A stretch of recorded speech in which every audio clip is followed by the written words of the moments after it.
말씀 다 찾으셨으면 마태복음 21장 12절에서 22절까지 교독하겠습니다. 제가 먼저 읽습니다.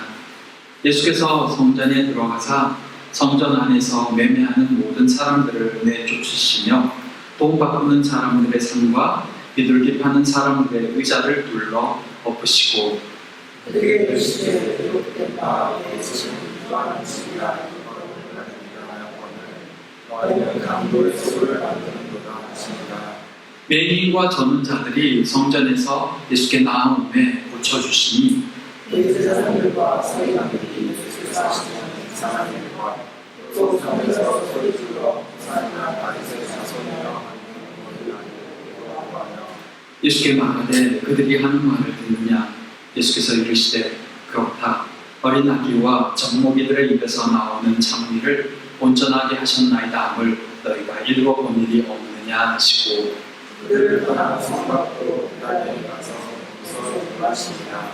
이른 아침에 성으로 들어오실 때에 시장하신지라 길가에 성으로 모이시고 그리고 잎사귀밖에 아무것도 찾지 못하시고 나무에게 이르시되 이제부터 영원토록 내가 이르는 지금까지라 하시니 너와 나무가 곧 마른지라. 제자들이 보고 이상히 여겨 이르되 무화과 나무가 어찌하여 곧 말랐나이까. 예수께서 대답하여 이르시되 내가 진실로 너희에게 이르노니 만일 너희가 믿음이 있고 조심하지 아니하면 이 무화과 나무에게 이르는 이 산더러 들려 바다에 걸리는 것이요. 함께 읽습니다. 너희가 기도할 때 무엇이든지 믿고 구하는 것은 다 받으리라 하시니라. 아멘. 반갑습니다. 오늘도 잘 지내셨습니까? 한국에 있는 사무엘한테 이번 주 중에 카톡이 한 번 왔습니다. 자기가 찜기 안에 들어있는 만두 같다고요. 한국이 엄청 덥나 봅니다. 사실 1도 이렇게 넘어간다는 이야기 계속 들리더라고요. 그래서 아직 여기는 덜 더운 거구나 그 생각을 했습니다. 덥지만 예배는 계속 드립니다. 여름 행사 또 여름 휴가 많은 기간이지만 없는 곳에서는 예배는 꼭 드리시는 우리 모든 성도님들 되기를 바랍니다. 오늘 말씀은 예루살렘에 입성하신 예수님께서 행하신 일들을 기록한 말씀입니다. 오늘 본문 앞에는 그 예루살렘 입성 장면이 나오죠. 근데 이 부분은 우리가 종료주일마다 함께 나누는 말씀이라 이번에는 생략하고 그 후에 있었던 일들을 하나씩 다시 살펴보고자 합니다. 오늘은 성전에서 장사하는 자들을 내쫓으신 사건과 무화과 나무를 저주하신 두 사건을 함께 보겠습니다. 왜 한 사건이 아니라 두 사건을 같이 이야기하느냐, 도대체 두 부분이 어떤 연관성이 있느냐, 말씀을 통해 함께 생각해 보면서 오늘 우리에게 주시는 말씀을 깨달았으면 합니다. 성령께서 이 시간 우리에게 지혜를 주시기를 바랍니다. 첫째, 내 집은 기도하는 집이라. 오늘 본문은 예수님께서 예루살렘에 입성하신 후에 곧 성전 안으로 들어가신 것처럼 기록하지만 실제로 그 마가복음의 기록을 보면 이튿날 성전으로 들어가신 것으로 기록을 하고 있습니다. 본문과 또한 유사한 사건을 기록하고 있는 요한복음에서는 예수님의 공생의 초기에 이 사건이 또 나옵니다.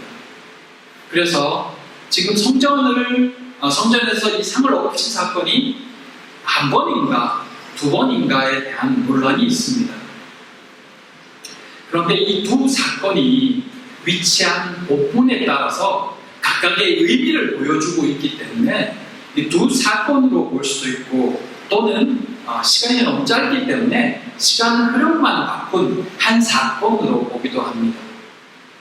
어느 것이 맞다, 어느 것이 틀리다 보다는 중요한 것은 오늘 본문에서 이 사건이 의미하는 바입니다. 왜 이 자리에 이 사건이 있을까? 왜 예수님은 이런 행동을 하셨을까? 오늘 본문은 예수님께서 예루살렘 입성 후에 일어난 사건으로 기록합니다. 예수님의 예루살렘 입성은 메시아로서 왕으로서의 입성이었습니다. 그리고 그 처음 하신 일이 바로 예루살렘 성전에서 장사하는 자들을 몰아내신 사건이죠. 이 장사치들이 성전 안에서 장사를 처음 하게 된 이유는 사실 처음에는 순례자들을 위한 배려 때문이었습니다. 이 일이 일어난 곳은 성전에서도 이방인의 뜰입니다. 희생제물로 바쳐질 동물들을 성전 지도자들의 허락하에 이방인의 뜰에서 성전 안 이방인의 뜰에서 매매하는 일은 예수님 당시의 일반적인 관행이었습니다. 왜 이런 일이 일어나냐면 멀리서 예수님께들이 하나님께 드릴 희생제물을 가지고 오면 그 제물, 그 동물을 성전 지도자들에게 허락을 받아야 됩니다. 이 희생제물로서 이 제물이 합당한가 아닌가, 혹시 먼 길을 오다가 흠집이 생기진 않았는가, 이걸 다 확인받고 난 뒤에 오케이 되면 그제서야 제사에 쓸 수가 있었거든요. 그러니 그 멀리서 동물을 데려와서 희생제물로서 적합한지 아닌지를 검사하는 이 절차를 거치는 것보다는 이미 제사장들과 담당하는 이들에 의해서 이 동물은 흠없는 동물이야 라고 그 제사드리기에 적합하다라고 인증된 동물을 현장에서 사서 제사를 드리는 것이 순례자들의 입장에서는 훨씬 편리했다는 것입니다.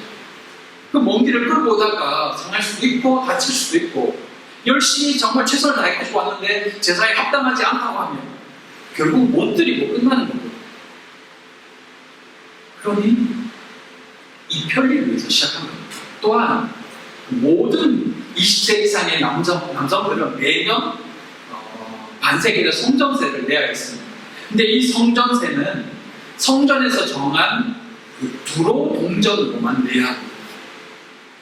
그러니 성전세를 내기 위해서는 다시 두로 동전으로 환전을 해야 됩니다. 로마 동전이나 헬라 동전 또는 그 밖에 각 나라에 쓴 동전들을 갖고 와서 이 두로 동전으로 환전을 하는 것입니다. 그것을 성전 안에서 할 수 있도록 해줬다는 것입니다.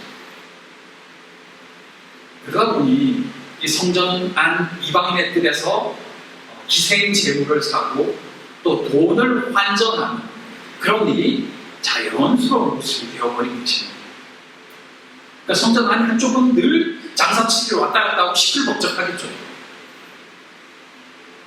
이 모습을 보신 예수님께서 성전 안에서 파는 자들과 사는 자들을 모두 내쫓으시고 환전상들의 상을 엎어버리십니다. 그런데 본문에 보면 재밌는 게 하나 있는데 예수님께서 그들의 손해를 입게는 하지 않으셨습니다. 환전상들의 상은 뒤엎었지만 비둘기 파는 곳은 상이 아니라 의자를 뒤엎으셨습니다. 엎으시면 비둘기 날아가잖아요. 그래서 의자만 엎으셨더라고요. 보면서 이런 부분이 또 있었구나 그런 생각을 했었습니다. 예수님은 이런 충격적인 일을 하신 이유를 제사장들은 이상한 일이라고 표현하잖아요. 그 이유를 구약 성경의 말씀을 들어서 설명을 하십니다. 이사야 56장 7절에 보면 내 집은 기도하는 집이라고 불릴 것이라는 말씀이 있습니다. 그리고 예레미야 7장 11절에 보면 강도의 소굴이라는 표현이 나옵니다.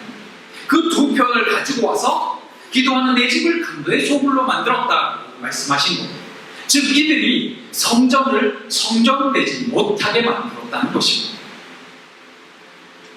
성전은 하나님을 예배하며 모든 이들이 하나님께 기도하는 장소인데 이들이 성전 예배를 방해하고 편의라는 이름으로 자신들의 이익만을 추구했으며 완전히 성전의 진정한 의미들을 상실하게 만들었다는 것입니다.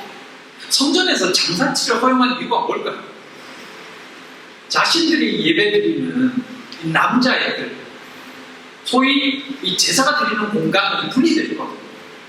그 바깥에 성전 아니지만 이방인들도 기도하고 예배드릴 수 있도록 만들어 그 이방인의 뜰에서 제사가 드려지고 있기 때문에 장사치가 장사를 하기 때문에 자신들은 예배드리는데 방해를 안 받는 거. 참 교묘하죠.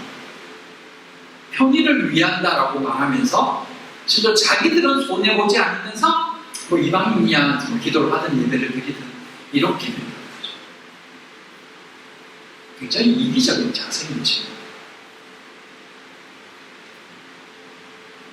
예수님은 물건을 파는 자들뿐만 아니라 본문에 보면 매매라고 해요. 사는 자들까지 다 쫓아버렸습니다. 희생 제물을 사는 자들까지도 내내셨다는 것입니다. 파는 자들과 이것을 허용한 성전 책임자들뿐만 아니라 이 모든 행위를 묵인하고 거기 그 편리함에 편승했던 모든 자들의 행위까지도 정죄하셨다는 것입니다. 내가 직접적으로 저지른 죄가 아니니까 난 괜찮아가 아니라는 것입니다. 이방인들은 기도 공간을 잃어버려서 하나님께 나아갈 수도 기도할 수도 제사나 예배드릴 수도 없는 상황. 근데 희생제사는 풍성하게 드려지고 사람들의 순례객들은 때마다 넘쳐나. 그러나 하나님이 받으실 만한 제사는 아니었다는 것입니다. 그곳은 이미 성전의 기능을 잃어버린 종교적 건물이 되었다고 표현하시는 겁니다. 본문을 보면서 이전에 우리는 이 본문을 예수님께서 성전을 깨끗하게 하셨다, 청결 사건이라고 말하지만 실제 이것은 성전을 깨끗하게 하신 것이 아니라 심판하신 것입니다. 이제는 더 이상 성전으로서의 기능을 잃어버렸다는 것입니다. 그래서 심판하신다는 것입니다. 이제는 더 이상 이것은 그러니까 성전으로, 건물 성전으로는 사용되지 않을 것이다라고 표현하십니다. 그것을 명확히 보여주는 것이 바로 이어지는 무화과 나무의 저주입니다. 예수님께서 아침 일찍 성 안으로 들어가셨다가 시장하셔서 한 무화과 나무를 보시고 열매를 찾으셨는데 잎사귀밖에 보이지 않았습니다. 그러자 예수님은 그 나무를 저주하십니다. 그 나무는 어떻게 됐죠? 무화과 나무가 말라서 죽어버렸습니다. 제자들이 깜짝 놀랍니다. 그것은 성경을 읽는 이들에게도 충격이었습니다. 예수님께서 왜 멀쩡한 무화과 나무를 죽이시지? 사실 그때는 다른 본문에 보면 무화과의 나무의 때가 아니었다라고 표현하고 있거든요. 때가 아니니까 열매가 안 맺히는 게 당연하잖아요. 열매 맺힐 때 열매가 맺히는 거죠. 근데 물론 그 앞에 작은 열매들이 맺히는 것이 있긴 한데 어찌됐건 그 확실한 무화과일 때는 아니었다는 것입니다. 이 성경에 단 한 번 등장합니다.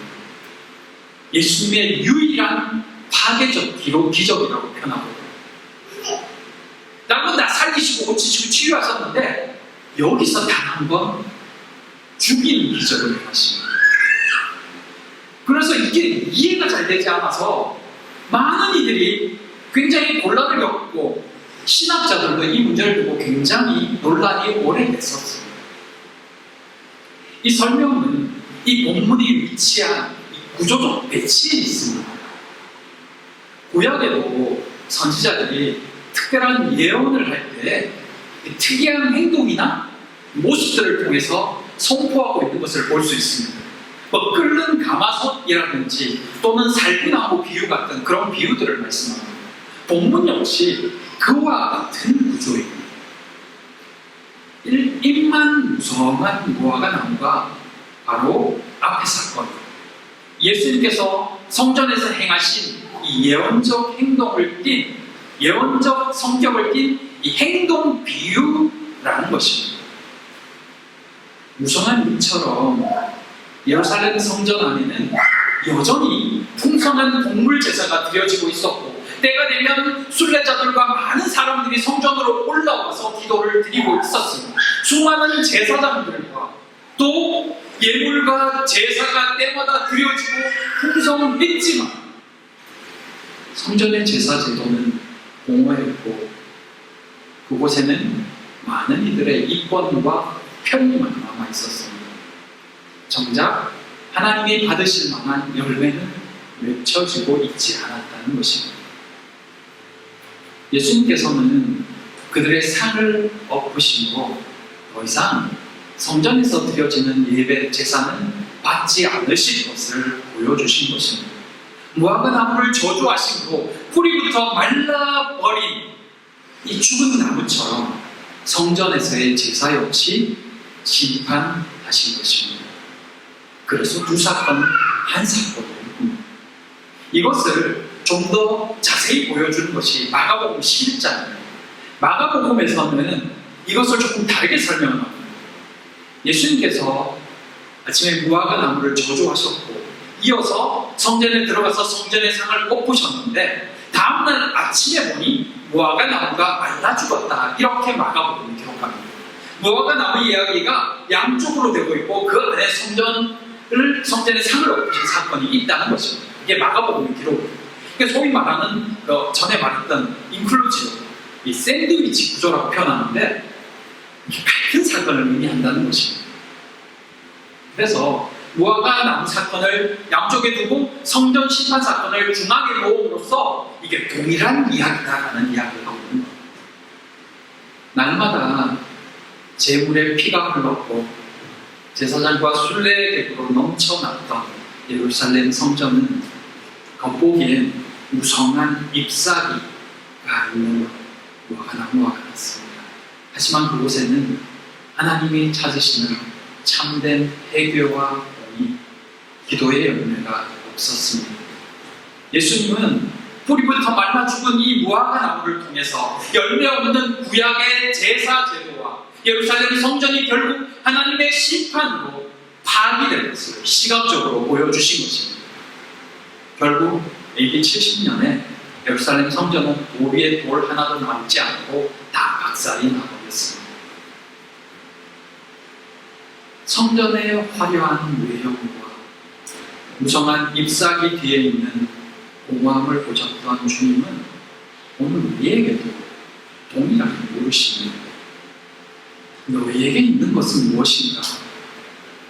겉모양만 남은 종교적 열심인가? 아니면 내가 기뻐하는 참된 열매가 있는가?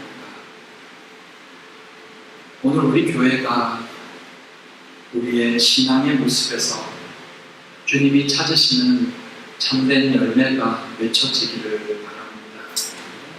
하나님은 귀한 열매를 주께 올려드리는 모두가 되기를 축복합니다. 둘째, 믿고 의심하지 아니하냐. 예수님께서 성전에서 행하신 것은 성전을 깨끗게 하심이 아니라 심판이셨습니다. 그 후에 성전에서 예수님은 예수님께 나오는 맹인들, 저는 자들을 고쳐주십니다. 그런데 이 일은 사실 유대 사회에서 상당히 파격적인 행동이셨습니다.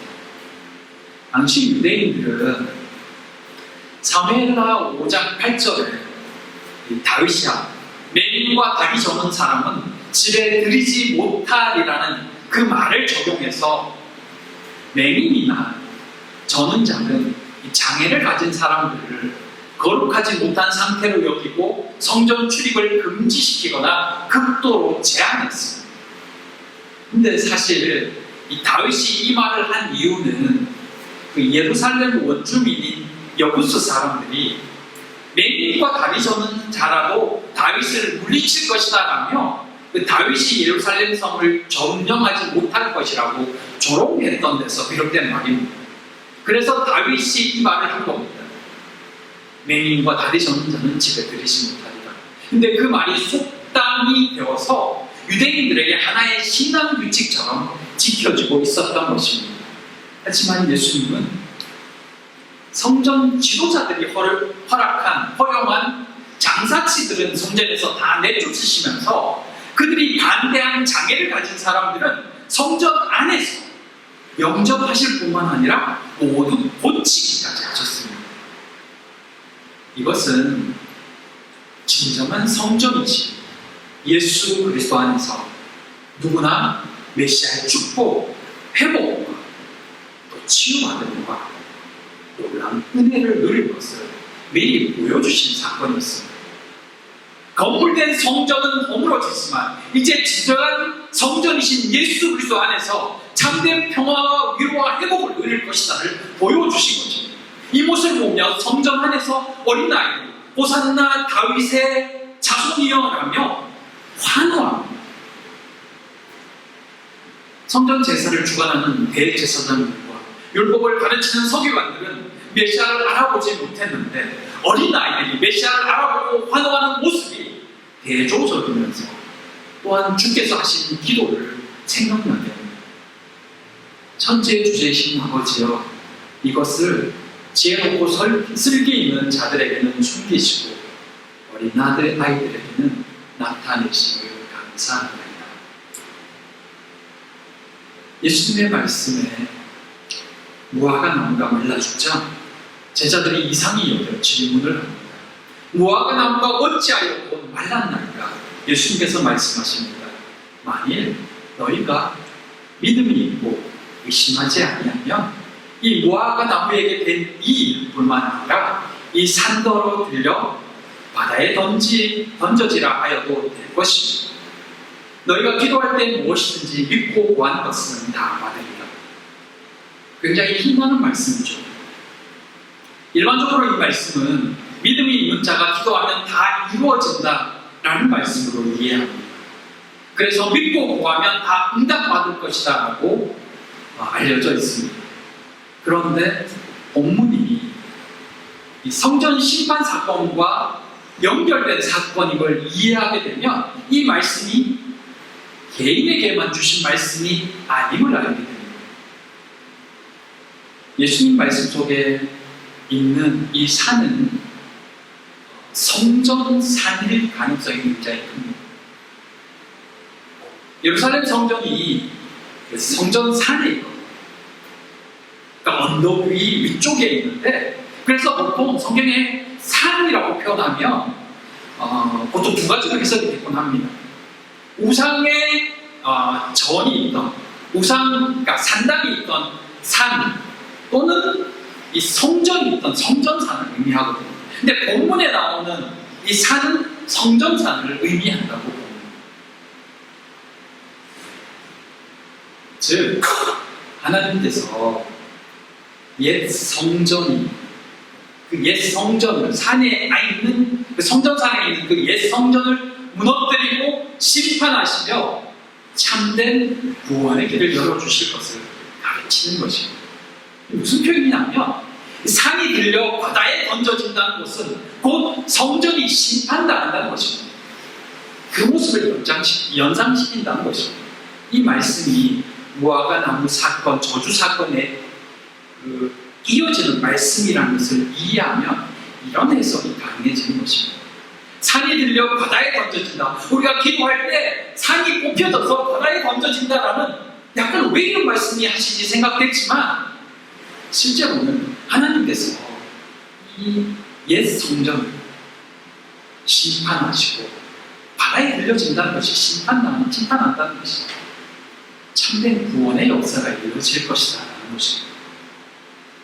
또한 너희가 기도할 때 믿고 구하는 것은 무엇인지 다 받을 것이다 라는 말씀 역시 이 성전의 운명과 연관된 말씀입니다. 예루살렘 성전은 앞에서 기도하는 집이었습니다. 하지만 이제 그 기능을 잃어버렸습니다. 성전에서 기도하면 들어주십시오라고 솔로몬이 기도했죠. 예수님도 성전을 기도한 이 집은 내 집은 기도하는 집이라고 말했습니다. 그런데 예루살렘 성전은 기도하는 집으로서의 기능을 잃어버렸습니다. 그리고 파괴됩니다. 하지만 진정한 성전이신 예수 그리스도 안에서 제자들은 무엇을 보든지 그분의 뜻대로 다 받을 것이다 라는 말씀인 것입니다. 하나님께서 예수 그리스도 안에 있는 그들의 기도를 들으신다는 것입니다. 사랑하는 성도 여러분, 오늘 주님은 건물 성전의 종말을 선언하시고 자신의 죽음과 부활을 통해서 참된 성전을 세우셨습니다. 그리고 예수 그리스도를 주로 고백하는 우리를 성령이 거하신 하나님의 거룩한 성전이라고 말씀해 주십니다. 그렇다면 오늘 참된 성전된 성령이 거하시는 우리는 어떻게 살아야 할까요? 내 신명과 삶이 강도의 소굴이 되지 않도록 해야 합니다. 하나님을 향한 참된 예배와 기도는 사라질 채 내 유익과 편의, 세상의 탐욕과 외식에 ip사하기만 무성해진다면 그곳은 주님의 심판을 면할 수가 없을 것입니다. 껍데기면 화려한 껍데기 신앙이 껍데기 교회, 그 교회는 결국 심판당한다는 것입니다. 성령의 열매, 회개에 합당한 열매가 맺혀야 합니다. 성전에 대한 말씀은 주님에 대한 말씀이지만 또한 예수 그리스도를 구주로 영접하고 성령이 거하는 우리에게 도움받게 하시는 말씀입니다. 우리를 강도의 소굴로 만들지 말기 바랍니다. 또한 우리는 참된 기도의 집으로 회복되어져야 합니다. 내 집은 기도하는 집이라고 말씀하셨습니다. 예수 그리스도의 은혜로 우리는 언제든 하나님 아버지 앞에 달려나아가 담대하게 기도할 수 있는 특권을 얻었습니다. 헛된 생각, 의심을 버리고 참 성전이신 그리스도의 뜻을 따라 믿음으로 기도할 때 하나님은 이 거대한 산을 넘지 역사와 응답을 우리에게 허락하실 줄 믿습니다. 옛 성전을 심판하시지만 우리의 기도는 들어주시겠다고 말씀하신 예수 안에서 새롭게 시작될 것이라 말씀하신 그 말씀을 믿음으로 우리 인생이 주님 앞에 참된 기도를 드리는 기도의 집이 되기를 소망합니다. 입만 무성한 인생이 아니라 날마다 참성시하신 주님 안에서 기도하며 풍성한 성령의 열매를 맺는 그런 우리 성도들 되기를 소망합니다. 이렇게 하루하루 그리스도로 제자로 성전으로 살아가는 모든 성도님들 되시기를 주님의 이름으로 축복하며 기도합니다. 기도하겠습니다. 우리 시간 잠시 말씀을 생각하며 기도하기를 원합니다. 내 안에 어떤 열매들이 맺혀지고 있는지 우리는 기도의 집으로 정말 주님께 합당한 기도를 드리려고 애쓰고 있는지 이 시간 주님 앞에 우리의 모습을 비춰보며 기도합시다. 기도의 집이 될 수 있게 해달라고 참된 열매가 맺혀지는 제자가 될 수 있게 해달라고 소망하면서 이 시간 함께 기도하도록 하겠습니다. 사랑하는 하나님, 말씀을 들으며 주님 앞에 섭니다. 우리 기도를 받으시겠다 말씀하시네. 예수 안에서 하나님이 들으시겠다 말씀하셨어요. 하나님, 어느 곳에 우리는 주님의 자녀이며 주님 안에 거하는 성전된 자유로 갈 수 있게 하여 주시옵소서. 세상의 화려한 외식과 엎드기에 치우치는 자가 되지 않게 하시고 주님의 말씀으로 온전한 열매를 맺어 자유가 될 수 있게 하시고 성전이 될 수 있게 하여 주시옵소서. 은혜를 더하여 주시옵소서. 우리에게 충만함을 더하여 주시옵소서. 예수 그리스도의 이름으로 고백해